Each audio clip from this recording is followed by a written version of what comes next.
Have you ever heard of the term Boomernomics? I'm going to explain to you what that is and show you why it's a really bad idea. I'm Sharon Winsmith, a tax attorney, active investor, and your go-to resource for proven investment and tax planning strategies.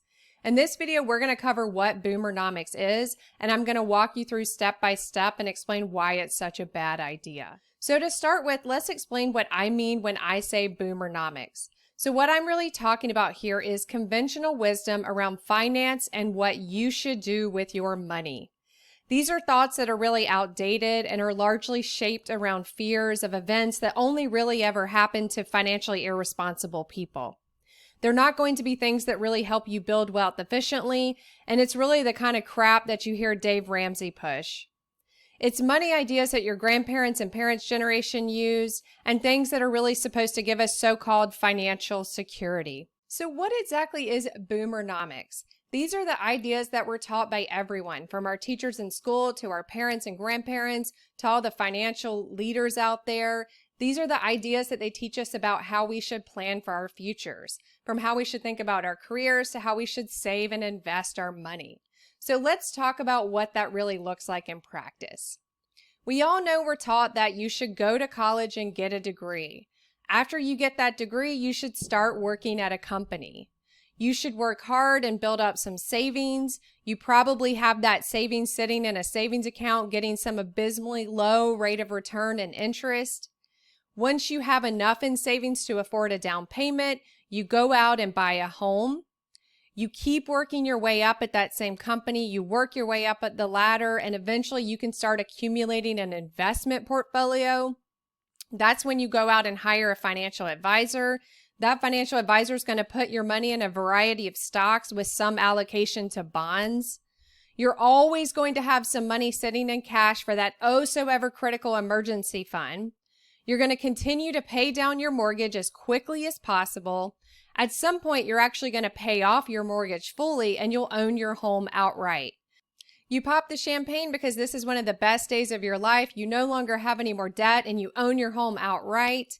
You're going to keep working at that company until the age of 65. Then you're going to retire. So if your goal is to achieve financial freedom early in life or to build wealth efficiently, it's easy to see why these are bad ideas and they're just outdated ways of thinking. This is not how smart, wealthy people handle their affairs. So I'm going to walk you through each idea step by step and show you why I think this is a really bad idea from a wealth building standpoint. To start with, the idea that you should get a college degree and start working at a company sets you up to always be an employee. As an employee, you are going to earn money in the least efficient way possible. You're going to get a W-2 salary, which is taxed at the highest rates. There's also always going to be a cap on the total amount you can get paid. You are never going to be the one who profits the most off of your work. It's always going to be that person whose name on the door that gets the most value for every hour you put in. If you ever do get to the point where you're making a lot of money in your job, chances are good that you're going to be paying about half of that over to the IRS in taxes. You also always are going to have a people problem in the sense that you're always going to have bosses, and there are probably always going to be jerks who work at your company somewhere. You also are never going to have real flexibility over your time and get to choose how you want to spend each day and the things that you want to work on. The next idea that you should build up savings in a savings account is extremely outdated, and I think most of us realize that by now. You're going to get an extremely low rate of return. There is a massive opportunity cost here for returns that you could be getting if you actually invested that money in something that made sense. You're probably not even beating inflation, which means that you're losing money each year. Also, interest income is taxed at the highest rates as well. So you are not only not earning a great return pre-tax, when you factor in taxes, that low return is going to get even worse. The next idea that you should buy a home early in life is probably the single worst financial decision anyone who wants to build wealth efficiently could make. The first big purchase you're going to make in your life, instead of that being an investment, you're going to go out and buy a liability. It never makes financial sense to buy a home instead of renting to the extent that that is an option for you. At that point, when you go out and use your savings and buy a home, you have no net worth and no investments. So instead of getting the benefit of compounding that starts at your early years of life, you instead went out and bought a liability. The opportunity cost is massive here, and most people will never fully recover financially from this really bad decision. This concept that you should have a financial advisor manage your portfolio of stocks and bonds is really outdated. And I think a lot of younger people are catching on to that. So you have to pay your financial advisor fees. Those fees are going to eat into your ultimate wealth and net worth over time. Also, the financial advisor historically and statistically is not going to beat the market. So instead of just investing for free essentially in an S&P 500 index fund, you're now paying someone to make you less money. So that really, from just a common sense standpoint, doesn't make a lot of sense.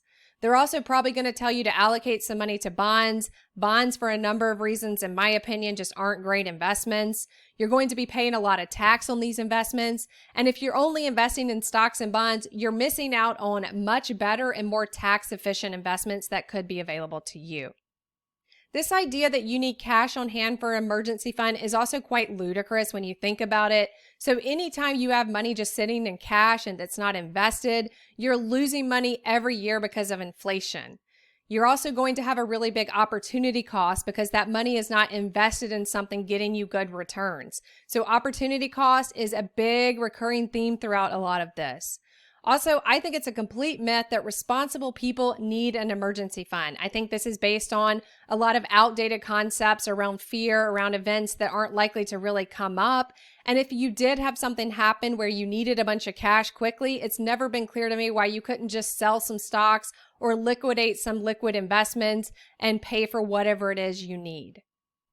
This idea that you should pay off your mortgage as quickly as possible just makes no sense from a financial standpoint. Mortgages are some of the lowest cost borrowing that should be available to you. When interest rates are low, it's usually a good time to take out more of that equity. The last thing you want is equity just sitting in your home and not doing anything. The problem is conventional wisdom on debt always focuses on irresponsible people. So people who rack up a lot of credit card debt or lose their homes because they get fired from their job and can't pay their mortgage are people that we're not talking to here. Those are people who should never buy the home in the first place because they couldn't afford it. If there is a risk that you could get fired and not be able to afford your mortgage payment, you made a really poor financial decision in buying that home in the first place. So assuming that you are a responsible person with money, you should be able to borrow at a low interest rate with something like a mortgage and invest that money in a way that you are going to get a much higher return. Equity in your home is just sitting there doing nothing. That is not putting your money to work. That is just letting your money sit idle in a liability. Perhaps the easiest flaw to see in Boomernomics is that you should work full time and then retire at the age of 65. If you do that, you have missed out on many years of financial freedom. You don't have to necessarily retire. Nobody who's financially responsible or driven really wants to fully retire. I don't want to retire at any point in my life, and I don't even want to retire when I'm 65. But if you're a full-time employee, then you are never going to really have control over your time. You're going to have to wait until you're too old to do a lot of things, and you don't have as much time left to really enjoy life. A lot of people have psychological issues with spending so much of their time and their lives working at a company and then just quitting. I've seen a lot of people start to have health issues when they do work full time and then retire at 65, or they just waste away sitting in front of the TV all day. So you can easily see why this concept of working full time, not being able to have freedom over your time before you're 65 is just an outdated way of thinking. So now that we've gone through Boomernomics and talked about why a lot of the ideas behind this way of thinking are outdated and wrong, let's talk about what you should be doing. You should be spending time yourself to learn investment strategies. This is not something you can delegate or pay someone else to do for you. You have to take the time, spend the money, and exert the effort to learn these strategies yourself. You also need to understand good tax planning strategies to make sure that you're not earning money or investing your money in a way that's tax inefficient. So make sure you subscribe to my channel because these are the type of strategies that I talk about. While everybody else is out there talking about Boomernomics stuff, I talk about the strategies that can really help you build wealth efficiently. So make sure you like the video and subscribe to the channel so that you see all future content on these topics.